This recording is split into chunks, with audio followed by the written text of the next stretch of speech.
Howdy ho, folks. Howdy ho. Howdy ho, America and points beyond. Who has power and what are they doing with it? Politics is not a natural act. That's right. That's right. I must admit, I never heard that one from you, gentlemen.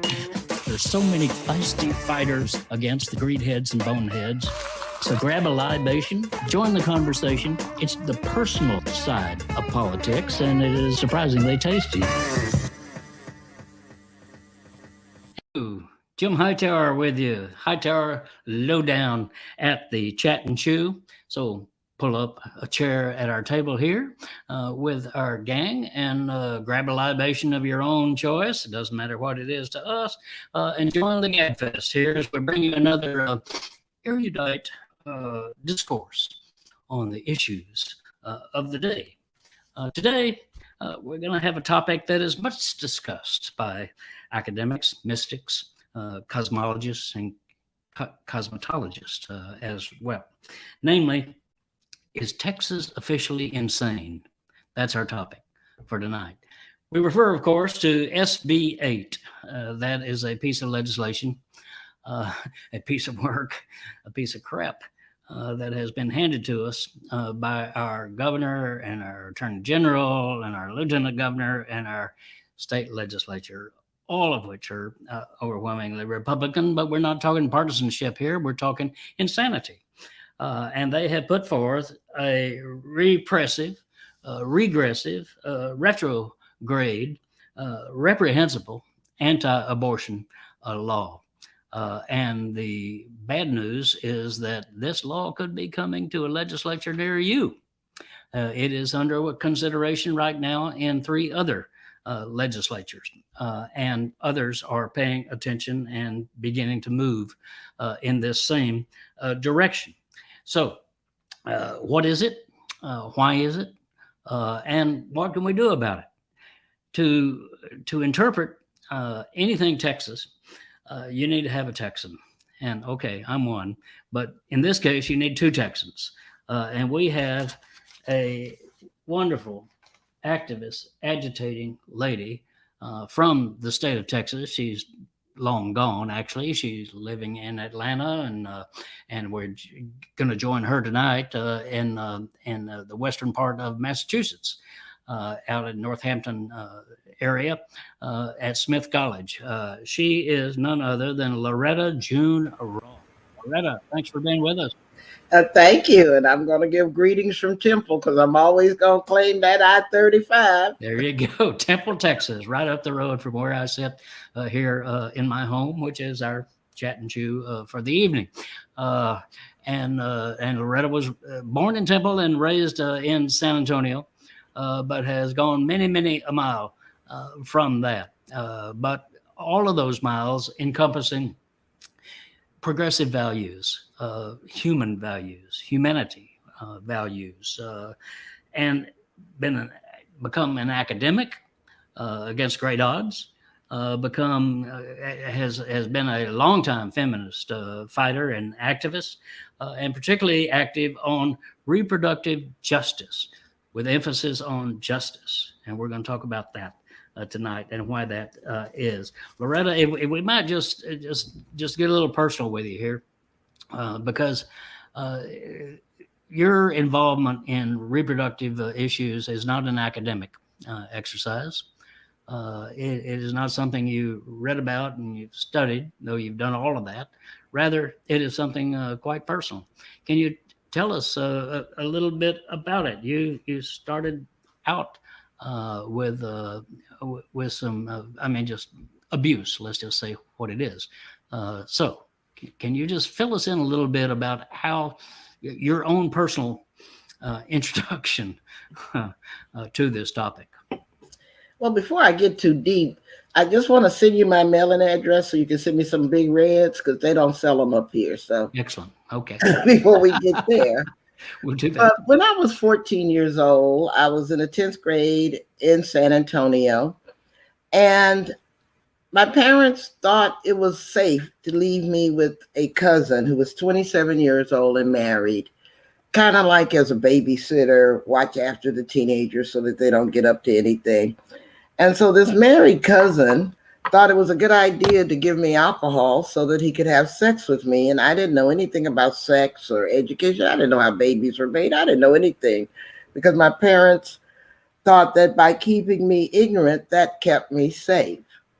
And so, unfortunately, this was 1968. I became pregnant after what I thought was very little intercourse. And I didn't have a lot of options in 1968. Your only choice was whether to have the baby, and if you had the baby, whether to give the baby up for adoption. So, this was the plan that my parents and I embarked upon because at the time it was very common for pregnant teenagers to be stuck in a home for unwed mothers. Mine was, that was my story. I was in the Salvation Army over there by Trinity University in San Antonio, a Salvation Army home. And you're supposed to give the baby up for adoption and then pretend that you'd been on an extended vacation, and then you could go back to being, quote, a good kid. And so that was my plan because becoming a mother through incest was not on my agenda. But I gave birth at a hospital, and the nurses there violated protocol because after I gave birth, they put my son in my arms. And I kept saying, he's got my face. He's got my face. Oh no, he's got my face. And in that moment, I went from being a scared pregnant teenager to a mom with a nameless baby because I hadn't pre-chosen any names for a baby I hadn't planned on keeping. And so that was my introduction to motherhood. It was my mother's introduction to adding to her family because I was 14 years old. What did I know about raising a baby? So after having raised 8 kids with my mom and dad, now she had a 9th kid to raise because a baby can't raise a baby. When I tried to return to my high school, the guidance counselor forbid me to be enrolled because she said, well, if we let you in, Loretta, other girls might get pregnant. And I was like, I haven't even taken a biology yet, and I know I can't make another girl pregnant. I mean, really? And so we had to sue the San Antonio school system. Independent school system is the actual name, to get me readmitted to school. Now, fortunately, they didn't take it to court. They gave in because they knew it was discrimination. They didn't expel the boys who made the girls pregnant. They just expelled the girls. But they did seek to punish me because my father had been in the military. He was a lifer. That's how we ended up in San Antonio because we had 5 Air Force bases in Fort Sam right there. I was a candy striper at Fort Sam. Anyway, it was really, really hard to get back into school because I had started the girls' drill team in the 10th grade because there was a boys' drill team, but there wasn't a girls' drill team. So I had the ROTC thing going on. Well, when I came back to school, they wouldn't let me command the very same drill team I had started because I had had a baby. They kicked me out of the honor society because I had a baby. They just kept punishing me because I'd had a baby. Now, I was one of 3 Black kids in the honors class at a predominantly white school. And so the school was angry at me for bucking them. And so they decided to punish me for bucking them. And then I already had my classmates laughing at me because I'd had a baby, and the boys propositioning me because they thought I was easy. I mean, so everything changed. I couldn't wait to get out of Texas at that point. And fortunately, I got a full scholarship to Howard University. I graduated high school at 16, went to Howard University. And though I love Texas, I have not lived there since then, even though my son and my grandson and lots of my family are still there. Those last years in Texas hurt my heart, hurt me badly. Now, the thing I'll say about all of that is that what pisses me off now is that girls today have it worse than even I had it then because of this Texas bill. Well, let's talk about that Texas bill. SB 8. is its number. Not that that's at all important. Put upon us by the Texas Taliban. Greg Abbott is our governor, who wants to be your president, by the way. Again, the Attorney General, the state legislature, and et cetera. And so they have, in a special session of the legislature, managed to pass uh, an anti-abortion law that is extraordinary. One, it says no abortion after 6 weeks. Weeks. You don't know you're pregnant until 7 weeks, 8 weeks, 9 weeks. But so you can have an abortion up to 6 weeks. So that's number one. Number two is there is no exception for rape or incest. Now that's kind of interesting because our governor, as enlightened as he is, says though that is not a problem. Rape, having a baby because of a rape, because rape is a crime, he says, and Texas will work tirelessly to make sure that we eliminate all rapists from the streets of Texas by aggressively going out and arresting them and prosecuting them and getting them off the street. He's going to take all the rapists off the street before they. And he says, so goal number one in the state of Texas is to eliminate rape. No woman will be a victim of rape. Perhaps he's going to build a wall. I don't know. He's big on Well, walls. if he could have done it, he should have done it a long time ago. How about that? Yes, he has been governor for. This is his second term. He was attorney he's had general a lot of before time that. to get rid of all the rapists. Yeah. So, but he's going to have some sort of magic pill, I guess. I don't know, to prevent rape from happening, and therefore it's still okay to say even if you're raped, you still have to carry the baby and go forward with it. I mean, Lily Tomlin once said, no matter how cynical you get, it's almost impossible to keep up.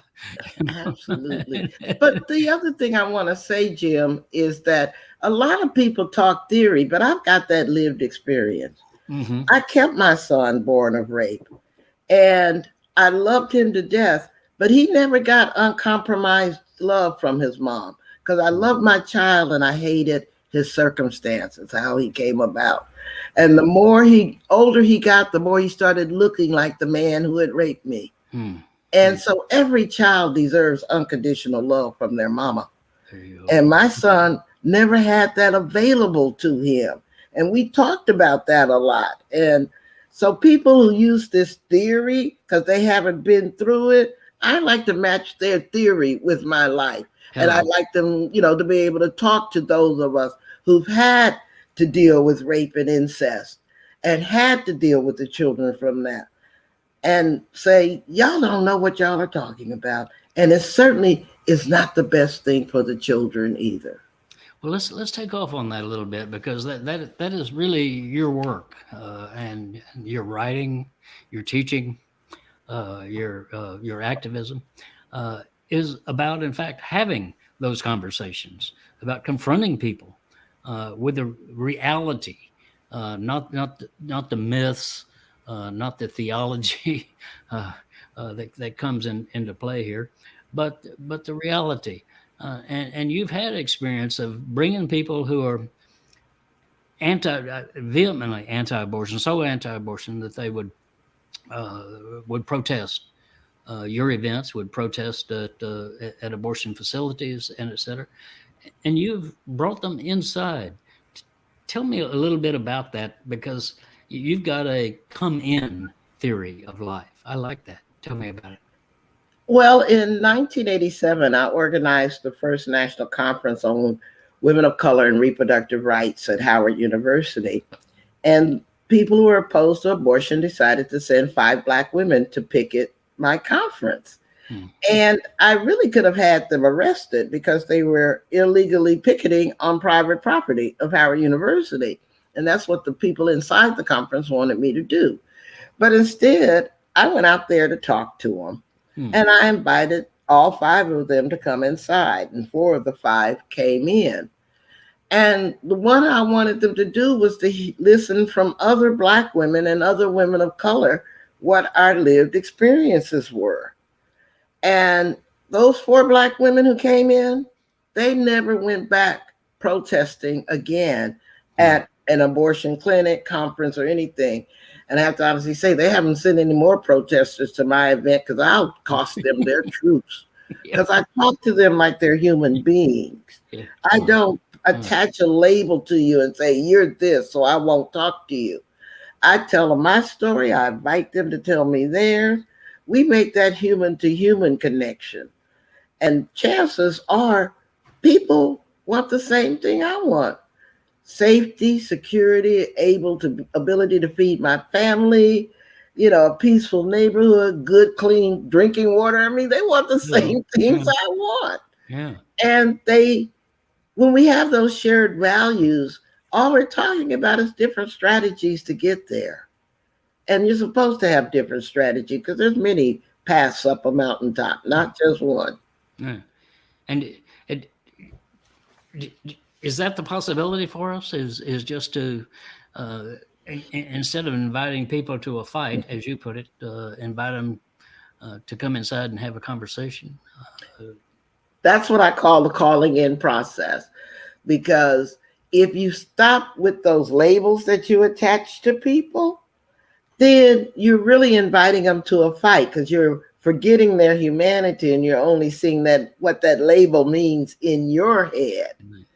But it has nothing to do with what they think of themselves, because they might think of themselves as good, honest people that you attached a label to. So I say the best way to call somebody in, beyond checking yourself, because you got to call yourself in before you can call anybody else in.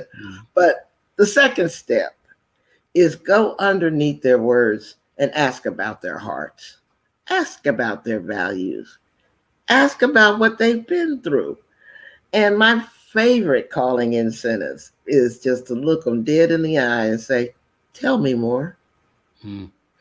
And you don't have to agree with somebody to give them a loving attention and listen to them. If you're secure in what you know and you can believe, you can offer that listening ear to anybody without arguing with them. Because you don't have to. You don't have to defend yourself. You have to accept that their lived experiences are as legitimate as your lived experience. Their lives are as complicated as yours. And if you give people respect, I've seen people on opposing view sides come together. And I'm not saying everybody, because it doesn't work for everybody. Some people like to hate. They profit from hate. Sure. They profit from division. So I have a totally different strategy for them, by the way. I ain't got no problems calling them out. So don't get me wrong. I am not turning the other cheek to the haters. Right. But the people in the middle, the people who have been in many ways manipulated because of their fears, or they don't even know people like me because they've never been in a room to talk to somebody like me, those are the ones I'm generally going to give a listening, loving ear to, because that's what I grew up. My father had to desegregate the army. We did a lot of first in Texas, and I have to honestly say it was the Texas school system that has been totally deconstructed that prepared me for this. Taught me speed reading, taught me debate in the 7th grade, taught me how to type 100 words a minute in the 8th grade. All those skills are lost because certain people in power took over the educational system and decided that ill-educated people were easier to manipulate. Well, exactly. And most people are not at all ideological. I think of my own family. Growing up, they didn't lead any civil rights movements, but they were not haters, and they could understand people's need. They were children of the Depression to start with, so they knew a little hardship themselves, and they knew that. I mean, they weren't right wing or left wing. Woody Guthrie said, "Chicken wing." Right. We're just people trying to get along out here. uh, and maybe we can just get together in the way that you've been doing. We're talking to Loretta Ross, activist, academic, a great leader in justice issues broadly, but in particular tonight we're talking about reproductive justice. And Deanna, you've got some insight here to bring to us. Yeah, I just wanted to jump in with a couple of shout outs to our viewers who are watching from so many different places. Again, this is my favorite part, right? Like this is it. Too. I know. We got friends in Kentucky. We got Franklin, North Carolina, who's drinking Jack Daniels. Right. We got a couple of people in New Mexico, one who's drinking water. We've got Corpus Christi, Texas represent, Austin. Gary out in California is drinking mint tea. So we've got a little bit of everybody tonight. And Loretta, your work has meant so much to so many different layers of reproductive justice movements. And when you talk about, do you have a way to discern if somebody's a hater or if they're someone worth having a conversation with? Oh, yes, I do. And tell us about your course where people can learn more. Yes. Okay, I'll be happy to. Well, the way that I determine a hater is just accept that everybody makes mistakes. So if you say something that I think is a little off, a little racist, a little sexist or whatever, before I jump down your throat, I'm going to call on you to do better. So I kind of look them dead in the eye and I say, I beg your pardon. And I give them a chance to walk it back. Or if they decide to double down, then I may choose to call them out because they've been asked to reconsider their hateration, right? And if they deny that they've done harm, deny that they're not telling the truth, don't want to apologize and want to further lean into that harm, then I'm going to call you out. But if that same person, when I say I beg your pardon, backs up and say, oh, maybe that didn't come out the way I meant it. There you go. Then I'm going to invest time in you by that tell me more strategy to find out what's really going on with you at the time before I assume those words that came out of your mouth is the sum total of who you are and how you feel. And so I determine haters by whether or not they're adults, whether they can take ownership and responsibility for their actions and their words, or if they think they're above reproach, above feedback, then I figure they're acting like a brat and I'm going to treat them like that. There you go. This is Loretta Ross that we're talking to, and she is author of a new book that is going to be coming out momentarily called Calling In, the Calling Out Culture. And you actually teach a course, an online course of helping people to do what you're talking about, to actually have conversations with each other. Tell us about those courses.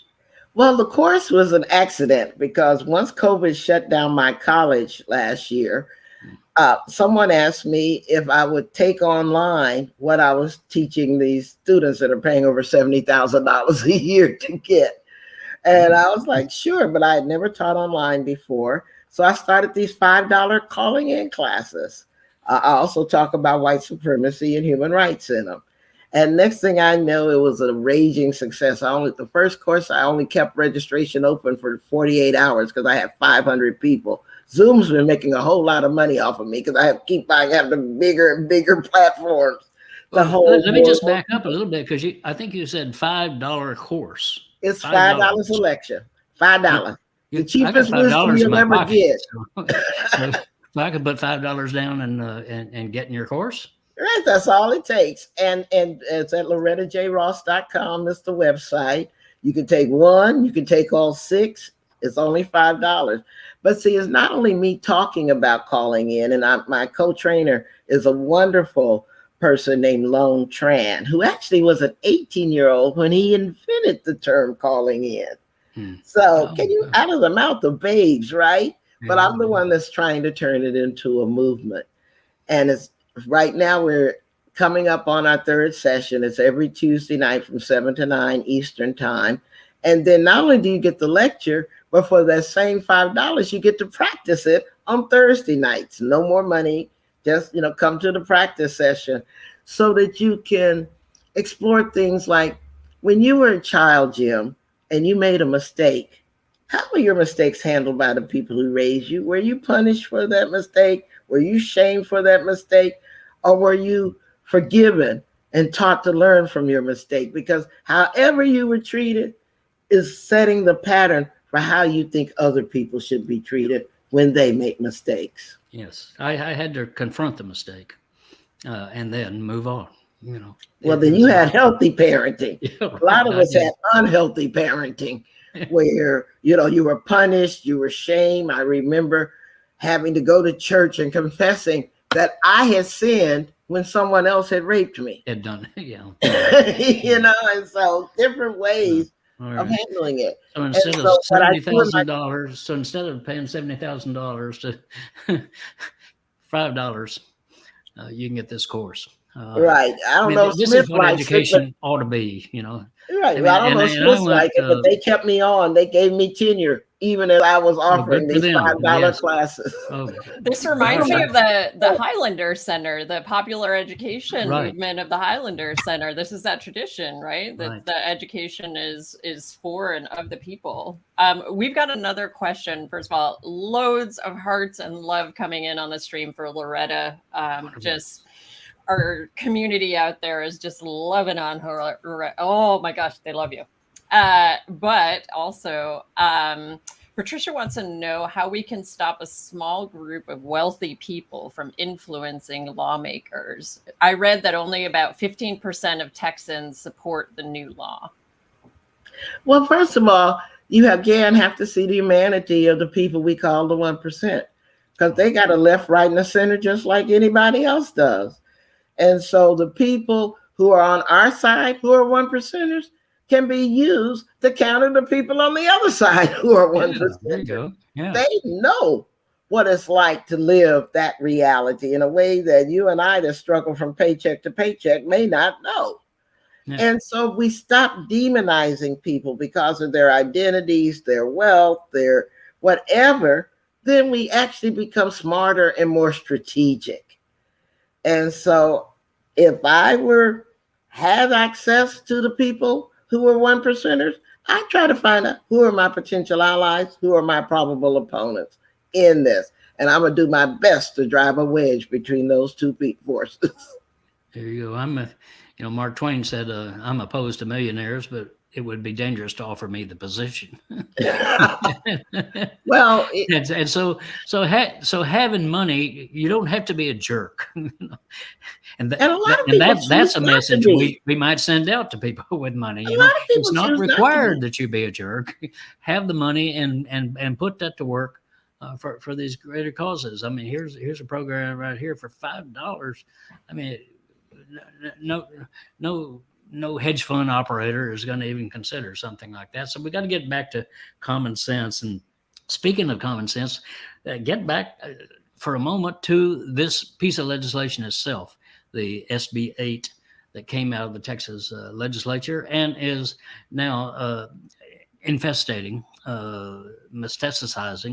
across the country in other legislatures because it includes something else that is particularly onerous and so anti-conservative that I can't believe it's actually being embraced by the right wing, but it is, and it is to allow bounty hunters to chase down people who might be seeking an abortion, and to chase down people who would aid people who might be seeking an abortion. And by aid, I mean an Uber driver, a Lyft driver who drives somebody to an abortion clinic.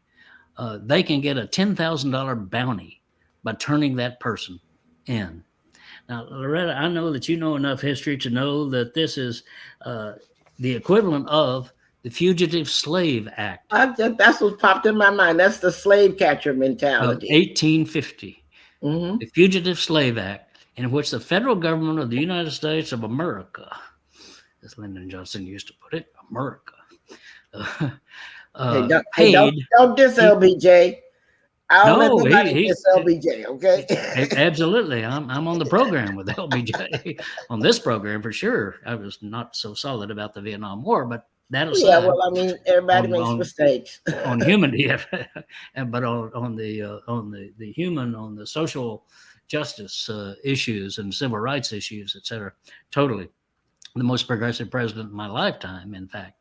But that aside, here we are with this bounty program, literally paying $10,000. The state of Texas will pay you $10,000 to turn in somebody if you think that they're seeking an abortion or aiding somebody who might seek an abortion. Now, what could possibly go wrong with that? Well, I don't know why Republicans like snitch programs, but they don't act like actual whistleblowers. Yeah. Because the whole DARE program was about snitching on people. And now we got this bounty hunter thing, snitching on people. I mean, first of all, why are you up in my business? And secondly, why don't you have some business of your own to attend to? Hello. What kind of life do you not have? And this get rich by snitching scheme, it's a con game. Of course it is. And here they come, Loretta, already. There's a guy out of Arkansas named Stilley. I'm not making that up, Stilley. That is his name. Okay. He describes himself as a disgraced and disbarred lawyer who has filed suit under this Texas law against a doctor who wrote an editorial saying that he has performed an abortion because his doctor says my first obligation is to my patients, is to the health. There's something called the Hippocratic Oath, I think, that deals with that. Yeah, but the Republicans think it's the hypocritic oath. Hypocritic. Hypocritic hippopotamus. I don't care. It is justice is what we're talking about. And here these bounty hunters would come along and you know that this is going to become a Wall Street darling. There'll be hedge funds investing in corporations that bounties are us. There'll be schools training people. There'll be dogs for lease, etc. And that's the truth. That actually happened under the Fugitive Slave Act of 1850. There was a particular Southern sheriff who advertised. Ads will be run, already are being run, in fact. But in the fugitive slave law, ads were run by this particular sheriff saying that he had the means, he had the guns, he had the dogs, and he would go get these fugitive slaves, people fleeing slavery, to go to freedom, seeking just basic human freedom. And this law said that if you flee to a non-slave state, if you're a slave, free to flee to a non-slave state, that you can be that you can be captured and taken back and given a bounty for doing this. The same language. It's amazing. I've looked at the language of the two laws. But Jim, don't be so surprised that it's the same tactic, it's the same method for the same problem. Because when you force a person to carry a pregnancy against their will, you have told them that they've become the slave to the fetus. Hello. Because that's what slavery is, when your body has to be used for someone else's benefit. That's the essential definition of slavery. So let's not be surprised that to keep a system of modern day slavery intact, or at least try to reestablish one, that they would use the same kind of tactics, because they are so strikingly unoriginal that we can actually predict. I guess that's what surprises me, that it's so disingenuous. I mean, there's no creativity to it. Let's just they don't work very hard. They don't All right, work well, let's talk a hard little bit about that, because These laws are not passed in a vacuum. They are passed in my state of Texas by lawmakers, uh, Republicans in this case, who dominate both houses of the legislature, control the governorship, attorney general, etc. They run the government. They own the government. Uh, But but they can't they keep the don't own the power on, government. right? They don't Corporations run the own the government because you government. can't keep the power on. Yes, well, that's another problem. But their funders are at stake here. I mean, why are we allowing them? Apple, for example, huge, massive corporation. We all know that. But Apple is one of the largest employers in the state of Texas, making investments in here, uh, exceeding anything outside of the Silicon Valley, or right here in Texas. And yet we have the CEO of Apple babbling on about that there's nothing that they can really do. Here he is. Tim Cook is his name. And he says, at Apple, we support our employees' rights to make their own decisions regarding productive health.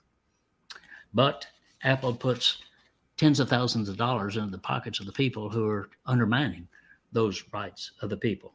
We are actively monitoring the legal process, Tim Cook says.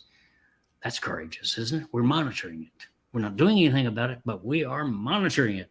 Your health and well-being remain our highest priority, says Tim Cook to the employees of Apple. I'm thinking, Loretta, that the highest priority of Tim Cook and Apple are the profits of Tim Cook and Apple. And those profits are protected by the legislators of the state of Texas. And that's whose side they're on. You got to choose whose side you're on. And these corporations are milking us with billions of dollars out of our pockets into theirs. And we have to focus on them as well, because we're not going to change the mind of some right-wing goober out of some legislative district here in Texas with righteousness, with logic. Truth doesn't work for them. Yeah, truth is not on their side, so they're not interested in that. But we can change their mind with money, and we need to assert that. I think, as a people, that it's not just don't call Greg Abbott. And by the way, I can give you Greg Abbott says he wants to hear from the people of Texas. Well, and that if anybody wants to change Texas, that he's available, that he's there to help. Well, I can give you the address of the governor's mansion here in the state of Texas, and you go knock on his door and see how far that gets you.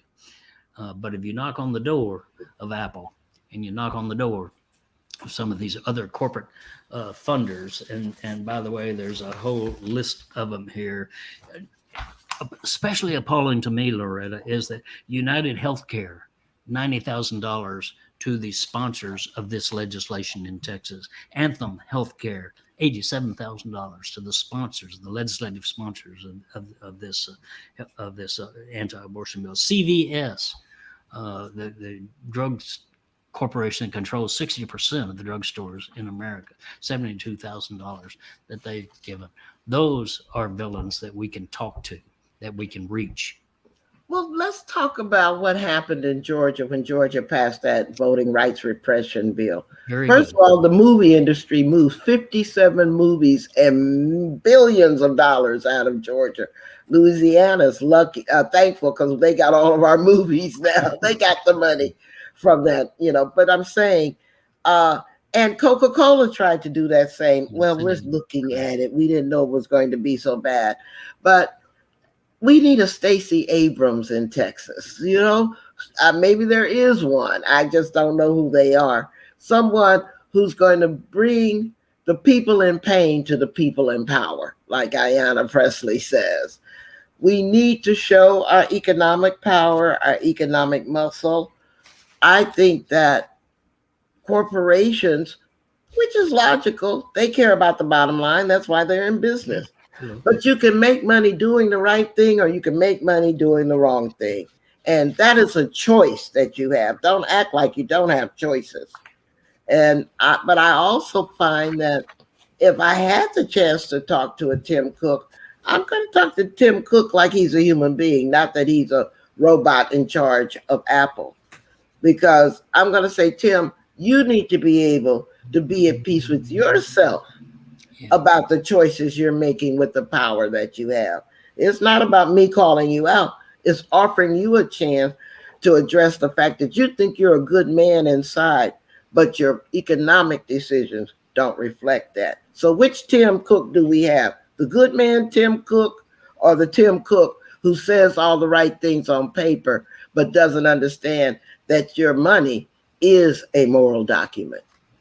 Beautiful. And I want to get to next what we can do about this. What the people who are tuned in here tonight, people who will talk to people who are tuned in, people tonight who are tuned in who can talk to other people tonight, and what can we do to actually make a difference? Deanna, you've got some stuff coming up for us. Tell us. Yeah, I sure do. I just posted a link in the comments with organizations that need your support, both for supporting people in Texas who need to get abortions and will have an even harder time getting them, as well as people who are doing the advocacy work in Texas and fighting the really good fight there. Frontera is on there. We've got Texas Equal Access Fund. We've got Whole Women's Health, who had the Supreme Court. Afria Center. I want to bring in the Afria Center from Dallas. Yes. The Black Women's Amen. Group.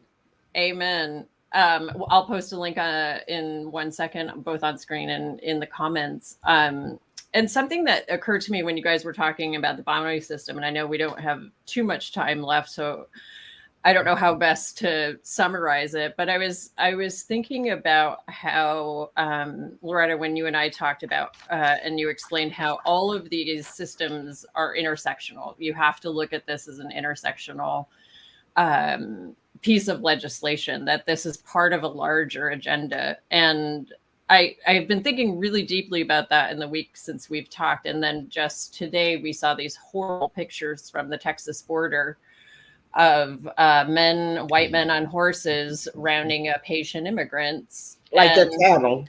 Like they're cattle, like they're not human, which is how people who are getting abortions are being treated, and people who come from other countries, people who were descendants of formerly enslaved people. Like, this all seems like it's eerily interlocking and familiar. Can you talk a little bit about that? Well, I've always taken a racial analysis to reproductive politics, because something in my head and my heart is convincing me that these people who passed those laws don't want more brown and black babies to be born. Hello.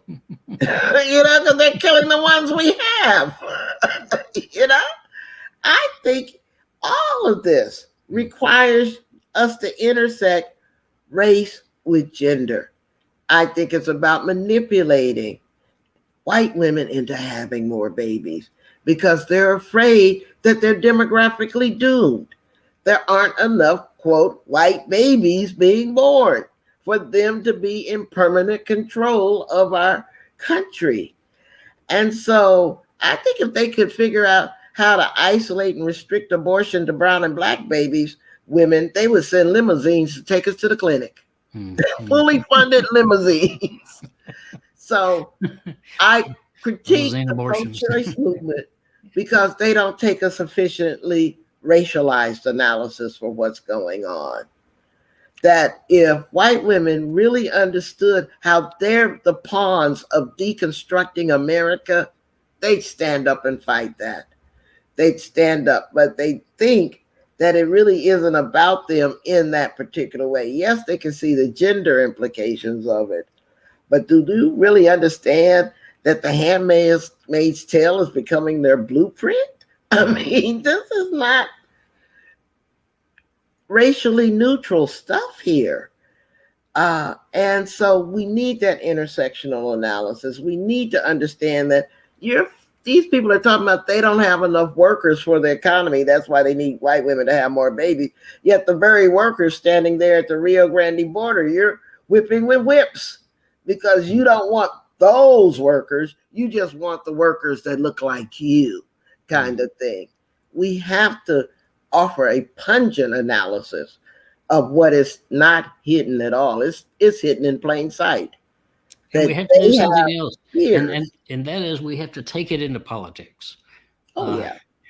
We got to get the Greg Abbott's out of office, and he's doing the best that he can to help us there. By the way, his approval ratings down around 40% now, and he's going to face some serious challenges. But it's not about one politician or another. It's about putting this into politics, and I've been impressed, for example, that it already is. That the Texas law itself has become a national political issue in states like Virginia, where they've got a gubernatorial race underway there. And they've got a Republican guy running for governor who has understood that he's got to play down his anti-abortion views because suburban women, including Republican women, do not support the Texas law. As one said, we don't want to become Texas. So this guy We used to say, played thank down God his for abortion Mississippi. views he says, to win over independents. But if he were elected, he would start going on the offensive to support a Texas law. So that's the kind of exposure we've got to have. I mean, this is a political fraud as well as a moral outrage. And I think the morality of it is the focus that we ought to focus on. Well, the language I use, Jim, is human rights language, because people think that human rights is just some pie in the sky dream. But we've been talking about human rights as Black folks since Frederick Douglass demanded it in 1858. And Black folks keep writing a memo that we're trying to get the rest of America to read, that we need to bring together the women's rights people and the environmental justice people and the racial justice people and the LGBTQ people all together under the human rights framework. And human rights establishes standards by which people should be treated. You know, that food is a human right, electricity is a human right, and right now, privacy of our information is a human right. All of these things are human rights. And instead of just saying, well, America doesn't pass the human rights treaty, so we can't do anything, let's use them for their moral and political power first. I want to vote for people to go to Congress who tell me how many children they're going to send to college, not how many they're going to send to jail. You know, I want to use those human rights standards in our political system and stop being told that we can't because the Senate won't ratify a treaty. The Senate doesn't even want to govern anymore. The part of it is run by Republicans. So if we're waiting for them to wake up, we will never get our human rights protected. And that's really important to realize, that this is not, it's mostly Republicans who are, doing the dirty stuff here. But not totally. But I'm trying to figure out what Joe Manchin, why he's still in our party. There are too many Democrats who are allowing this to happen. And that grotesque scene on the Rio Grande border of Texas, of those agents on horseback who all need to be fired. Very poor people, just trying to get some human water being like that coming over. Those were federal agents. Now, to their credit, the Biden administration saying, "Well, we're just appalled and we're going to do something." Well, do it. Stop saying you're going to do it. Just do it. Well, if they thought they were going to be punished for it, they wouldn't have done it in the first place. Exactly. You got to create the conditions to make people fear treating another human being like that. And that is as good an ending as I can think that would be possible for this show tonight. That to do something that is possible, that we have got to be the ones that are standing up. And Loretta Ross has been one standing up for beaucoup years for justice. basically, that's what it all comes down to. I mean, that's A what we global say we justice believe in. movement. What have we actually implemented it? And she has been doing her part to do it. Her new book is going to be called "Calling In the Calling Out Culture," and we will also have Loretta your the website for your. Programs that you're doing, these $5 incredible internet lectures that are there. There it is, LorettaJRoss.com. Look at that on And our screen. actually, while we're pitching things, we just want to give a shout out to our partners over at Free Speech TV, Yes, indeed. and our viewers at Free Speech TV. We love y'all and support you. We want to give a shout out to our own Hightower community, our lowdowners, giving us so much energy and so much love. Everybody's talking in the comments across all the platforms about how much they have to mull over and chew on from this discussion. And finally, I would like to remind you that if you need more Hightower in your life, you And who can doesn't? get it. Let's ask, who doesn't? Who doesn't? I've asked myself that question for 16 years now. Yeah, right. Who doesn't? You can go to hightowerlowdown.org/email, and you can sign up for our weekly email, which comes from Hightower to your inbox. And we look forward to seeing you soon. Hightower, I'll let you close us out. Well, the closeout is to thank you for Loretta Ross, not for being on the program with us, which we're grateful, but for a lifetime of standing up for justice. That's Thank you. America to So me. are you too. I'm so proud to be on your program. And earlier today, I was on a Republican program. So you're a great way to end the night with. we like to provide a balance. Loretta Ross, thank you so much for being with us. And again, her website's right there on your screen. Be in touch with her, but stay in touch with us too, because we're coming back with the Hightower Chat and Chew happy hour and on the Chat and Chew program. Thank you.